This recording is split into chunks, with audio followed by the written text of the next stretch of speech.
Chapter 28, Dead Even. In real races, they have special slow-motion cameras that can see which car crossed the finish line first. I read about this in a magazine while my dad was getting his oil change once, Wes tells us. I hope C.K. Goodson doesn't have tech that good.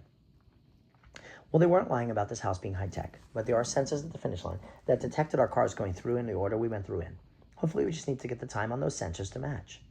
I look over at Hannah, who is back in her car and unusually quiet. Hannah, what do you think? I think we should try to hold hands. What? I sputter. Was that a joke about Wes to me? We should try to stay close throughout the race, right? But then at the end, we hold hands before we cross the finish line. Won't that keep us together as we cross? Oh, whew.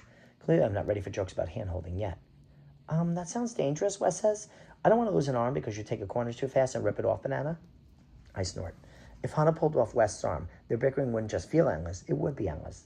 Guess that would be the only way for the Infinity Room to live up to his name. I would not, Hannah says, leaning back into her car angrily. Just because I'm faster than you doesn't mean I can't slow down. There's another problem with that plan, though. The person in the middle lane, me, would have to hold two hands. That means they wouldn't have any hands left to steer with. I watch as a realization dawns on her face. But I like the way you're thinking. We need a way to stay together. I just can't figure out what it is yet. I instinctively look around the room. Sometimes the answer to our problem in escape rooms are obvious. Once we thought we needed a key to get to a different part of a room and wasted a long time looking for it just to discover that the door wasn't locked to begin with. Think there's anything useful in the houses, I ask, like the lotus flower? Wes crawls out of his car with a series of grunts and groans and jogs to the closest house. He grips the miniature doorknob and turns, but nothing happens. I don't think they're even open. They're just plywood with some paint on them.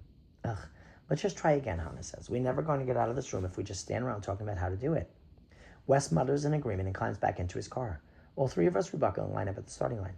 On three again, Hannah asks. We nod and she counts us down for a second time. 1, 2, 3. This time, Hannah's wheels screech as she peels out. Her car momentarily fishtails, the back end sliding sideways before she manages to straighten it out. I catch a glimpse of West's expression. He looks like he just stepped in dog poop. Go faster, Sarah, I say to myself, gritting my teeth. I push my gas pedal down as hard as I dare, gasping when the car swerves, and again I nearly hit the back end of West's car. On the next turn, I scrape against the yellow bumper rail twice before eventually pulling away and getting centered in my lane. I breathe hard and wipe my clammy hands on my pants one at a time. I am terrible at this. We cross the finish line even farther apart this time. I don't even need the voice to tell us we failed. This isn't going to work, Wes says, sounding weary. Insanity is doing the same thing over and over again and expecting different results. Socrates again, I ask? Nope. Some people think it was Einstein, but no one really knows for sure. One thing I do know is that this room is meant to make us do this over and over again. We can't keep trying the exact same thing, though, or we're going to run out of time. He flicks his watch in our direction. Already down to 15 minutes. My eyes widen. 15 minutes? This feels more impossible than any escape room situation we've ever been in. Suddenly I realized that C.K. Goodson was right about something. This house is hard. Maybe I was being too confident before, but I didn't expect it to stump us. Here we are, though, 15 minutes from the biggest buzzer of our lives and failing. As if reading my mood, the lights go out again, blanketing the house and the racetrack in darkness. You've got to be kidding me, Hannah grumbles. We're so far away from the knob now. I'll get it this time, Wes offers, turning on the one flashlight we have left. Hold on. He gingerly makes his way to the far side of the room, his flashlight beam bouncing as he goes. Within moments, the lights turn on and he's jogging back. You're going off every 13 minutes, by the way. Where will we be in 13 minutes? Will we still be in these stupid cars, or will we be celebrating the prize?